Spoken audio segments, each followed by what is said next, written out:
Everyone, welcome back to another episode of Hotel Dusk. Thanks for tuning in. We just had an extremely emotional moment with Helen. We're just going around, we're just pushing everyone to their breaking point on various topics, and it's super great, and we're the worst, most insensitive man ever. Oh my god.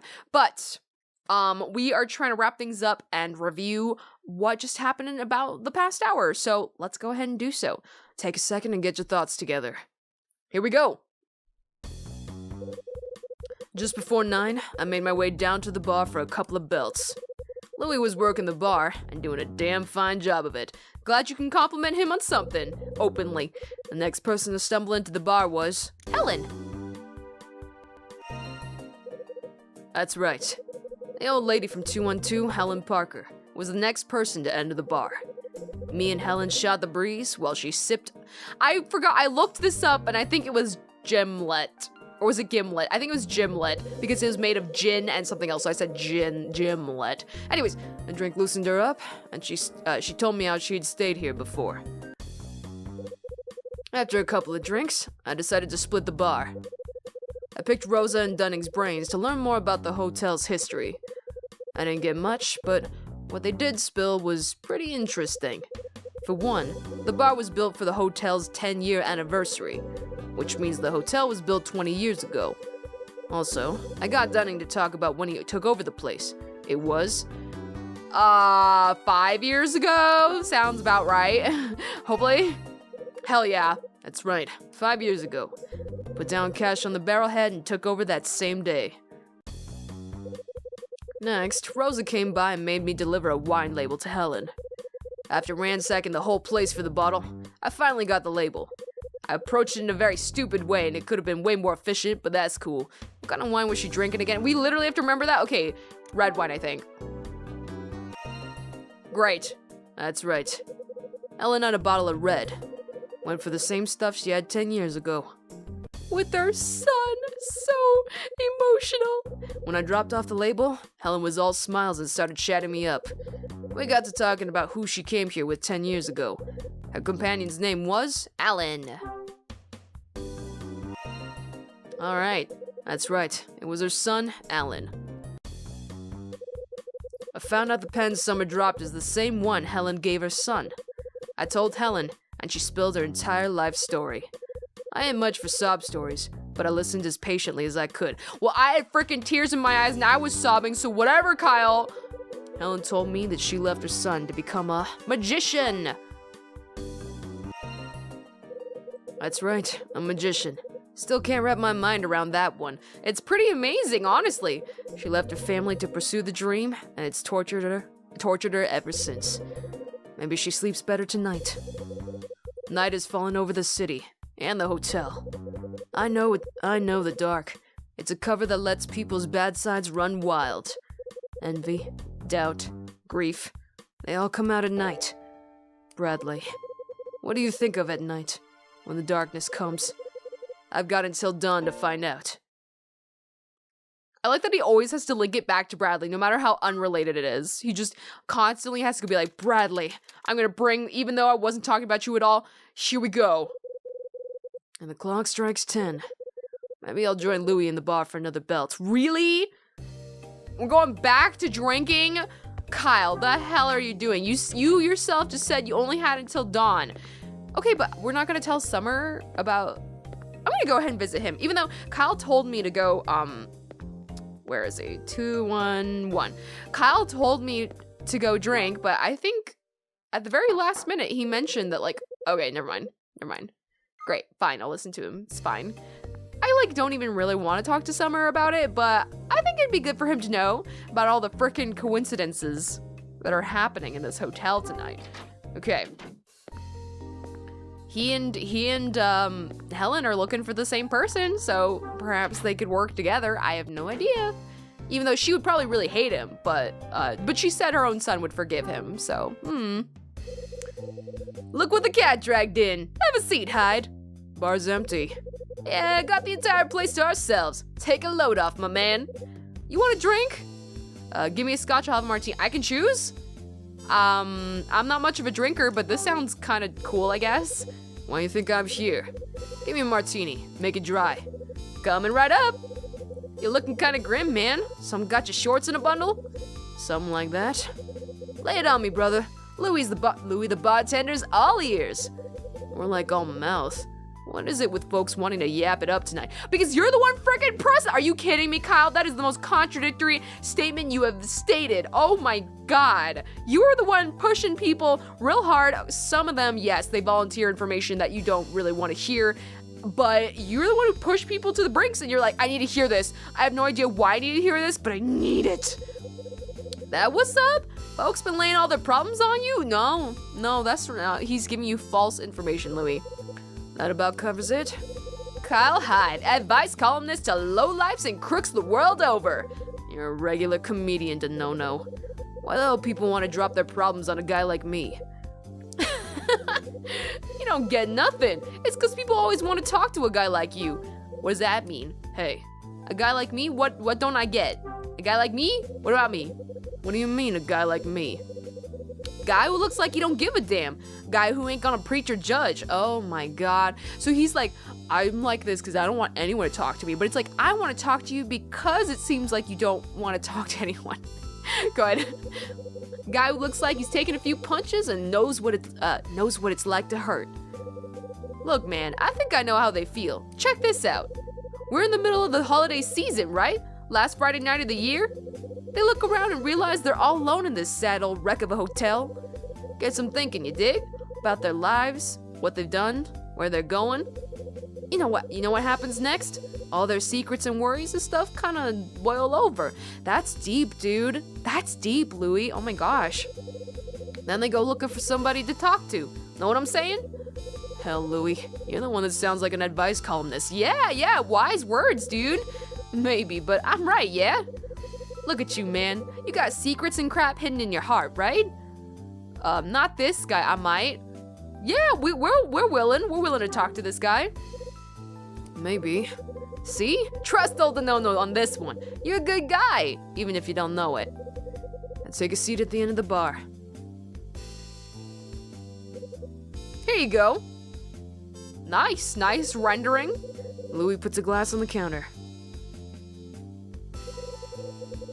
I take a drink of my martini, I say out loud, I narrate my actions. For a minute, the world stops as I sit and stare into the glass. I love that they don't change it to blue. Because blue is his inner text, so why does this keep happening? Is he really saying this out loud? I'd like to believe he is. And Louis is just trying so hard not to crack up right now, he's just letting him do his thing. You're a pal, Louis. The taste of gin and vermouth lingers on my lips. The only kiss I've known in years. Well, you could find some new kisses, you know what I'm saying? There's like a real smoking lady into you could find a new kiss, you know? And then I hear Bradley's voice in my head. Oh, was he your last kiss? I'm cool with that too. I mean, Hey, buddy, when this case wraps up, we need to have a chat. There's something I need to talk to you about. Can you make the time? I didn't know what kind of voice to give him, but whatever. Yo, Hyde? Yo, Hyde! Huh? How's the martini? You know, someone once called it the elixir of quietude. Smart man, too. I gotta hand it to you, Louis. This is the best martini I've ever had. You even got the perfect amount of lemon in it. Nice, huh? I can tell what you like, my man. Looks like it. I told you about this, right? This is the one job I take seriously. Good gig, huh? Oh, yeah. I'm gonna tell you something, but don't go laughing, alright? I know it's stupid, but I always wanted a place like this for my own. That's so. I ain't saying it all started because I met you, but you know when I started thinking about it? It was after you laid that story on me in the cop shop back in Manhattan. What story? What did I tell you? Which one was that? What story's that? Oh man, don't tell me you forgot! It was the third time you busted me. We was in one of them crappy little interview rooms. Come on, I can still hear you. You dream of being a thief as a kid, Louis? This your dream job? Oh snap, I think Flux is turning on. Hold on. Okay, hi. I'm gonna break the illusion a little bit. Well, not even really, but I get confused like why Flux turns on sometimes when it's like evening. Because I click disable until sunrise. It turns on at 12 a.m. It's currently 12 a.m. Don't judge me. I just record whenever I feel like it, whenever I have time, okay? But yeah, I just think it's stupid because 12 a.m. is not sunrise, okay? Flux. Anyways, thanks for bearing with me. I'm sure there's something else you wanted, right? Fireman, doctor, superhero. I'm trying to do his voice, but imitating Hyde. It's not really working out, but whatever. I was staring at the ceiling and thinking you was gonna play good cop that day. Give me the "you can turn your life around" son speech, yeah? Then he got real quiet, and the serious look came into your eyes. Remember? That's when you did it, man. You made up that story to save me from myself. Oh, it's a story we made up. Hold on. I yelled at you, huh? I don't remember this. I don't remember making up a story. Here's the last hint. If you still don't remember, I give up. It was about your pops. Okay. I want to hear more about his father. He barely mentioned him throughout this entire story so far, so... Wait, what? Wait. I said something about my father? I see a light bulb. It's getting brighter. Oh, there it is. Yeah, man. Told me your pops was some kind of genius safecracker. Whoa. So did we make that up or is that real? Oh, that story. I remember the whole thing. You was 10. Your pops decides to go straight. Decides to take one last box job and then gets bumped off. I gotta tell you, Hyde, even when I knew you was pulling my leg, I almost cried.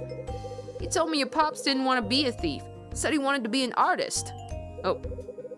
Then you leaned in close and talked so quiet, I could barely hear. Don't make the mistake he did. Don't live a lie. Total trip, man. Then you told me that unless I was looking to do hard time, I better find what I wanted. Find it, grab it, and never let it go. Amen to that, my man. When I first started working here, I couldn't sleep. Just laid on that crap-ass bed Dunning gave me and stared at the ceiling. And then one night, that story just pops in my head, yeah? And it hits me. Even though I'm just a damn street punk, I got something. Seems pretty small to most normal folks, but it's mine, and I got it. Aw, Louie. Thought it was a lie, huh? Huh? No way! It's true? Wait, we get to make it up? We get to decide whether it's true or it's a lie? What if I say it's true? Then what? It's the truth, Louie. Every word. Whoa, wait! You yanking my chain, ain't ya? Not this time. Do we actually get to decide that? If I had chosen the other one, would it make it canonical? There's no way. There's no way I get to make that choice. What? It was true? Damn, what a trip! So, what do you say? Another round? Why not? What do I want next? Take your time, my man. Yo, Hyde, I got something else to tell you. Pouring drinks ain't the only thing that's got my attention these days, yeah? Is it ladies? Let me guess, it's a dame. That's a given, brother. But no, that ain't what I'm talking about. Check this out. What? Right here, my man. What is it? I really don't get it. I don't get it. I really don't get it. I really don't get it. Stop dripping, man. Heart. Bowling. Wait, what?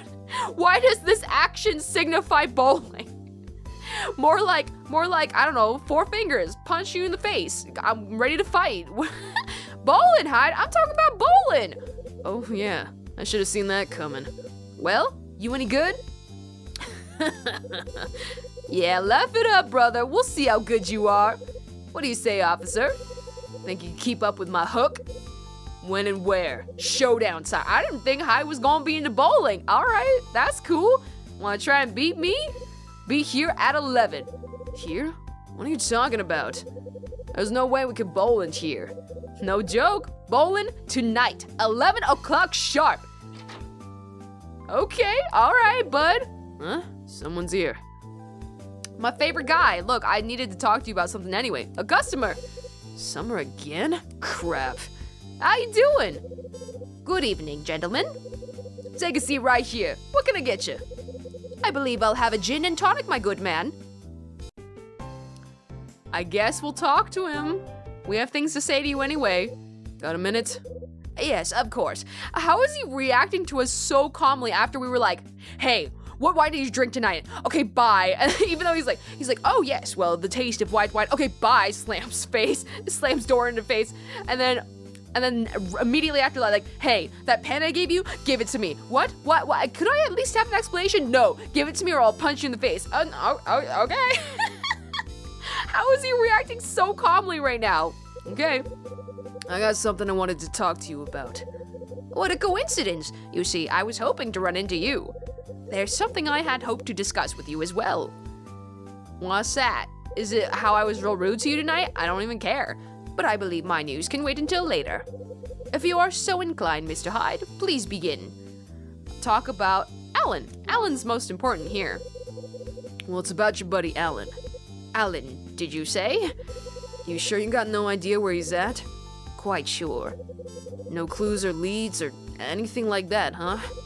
No, nothing of the sort. But it's not like you went out of your way to look for the guy. And what, may I ask, do you mean by that? Common sense. It's better for you if he's out of the picture. Mr. Hyde, I will be checking out of this hotel on the morrow. I will then proceed to the offices of a local newspaper and tell them my story. I believe they will enjoy the tale of the famous author and his fall from grace. So did he come to this hotel to like contemplate a life change? Everybody's like going through a life change right now? Is that what's going on? They all came here at the same time to do a life-changing thing. You see, I plan to use the media to search for Alan. Didn't see that one coming. Listen, Summer. I stumbled on your secret by accident. I didn't have plans to tell anyone about it. You didn't have plans. Yeah, but, well, I was talking to someone, and it slipped. I see. Well, then it is fortunate that I'm planning on telling my tale to the public. If I may ask, to whom did you reveal my secret? No, I'll tell him the truth, why not? The old lady in room 212. Name's Helen Parker. Helen Parker? She's the one who had the pen engraved for Alan. Mr. Hyde... I gave the pen back to her. Here you go! 1 gin and tonic. I like that they show us the renderings of the drinks. That's funny. Looks like you're having yourselves a good time over here. Yeah, no, it's great. Everything's fine. You're not interrupting anything. We're doing great. No? Nothing? Yeah, well, I'll just go over here then. See y'all later. Louis leaves. Okay. You said there was something you wanted to talk about. What is it?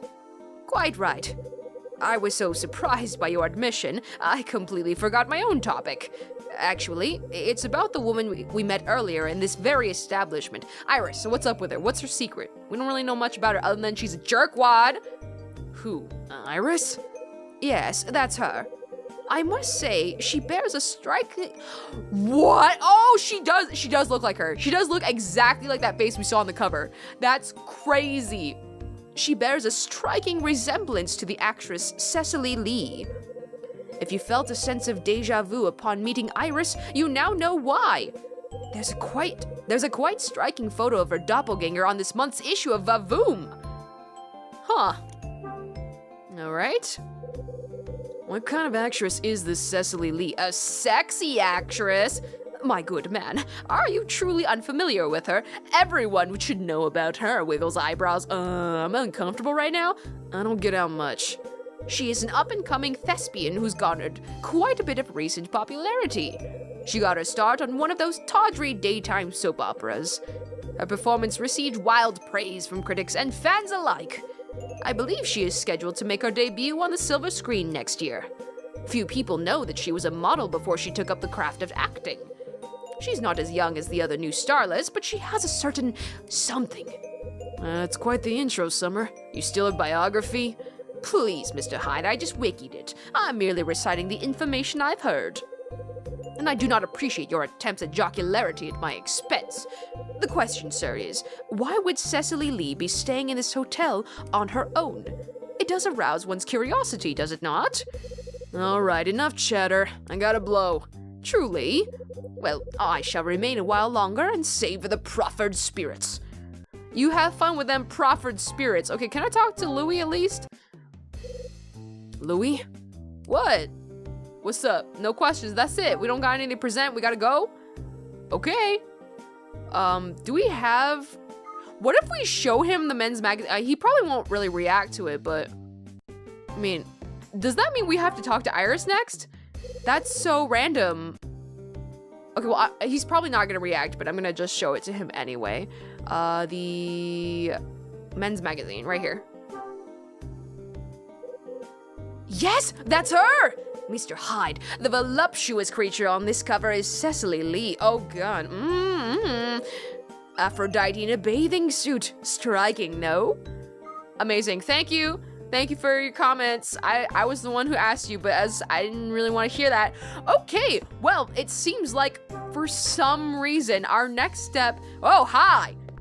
Just kidding. Our next step is not talking to Iris, it's talking to Melissa. The hell you doing here, girl? Don't come near the bar. You ain't allowed for like another, at least like 20 more years, okay? Okay, let's go ahead and talk to Melissa and I guess Cecily Lee for some reason. In the next episode, I will see you then. This is Axis, over and out.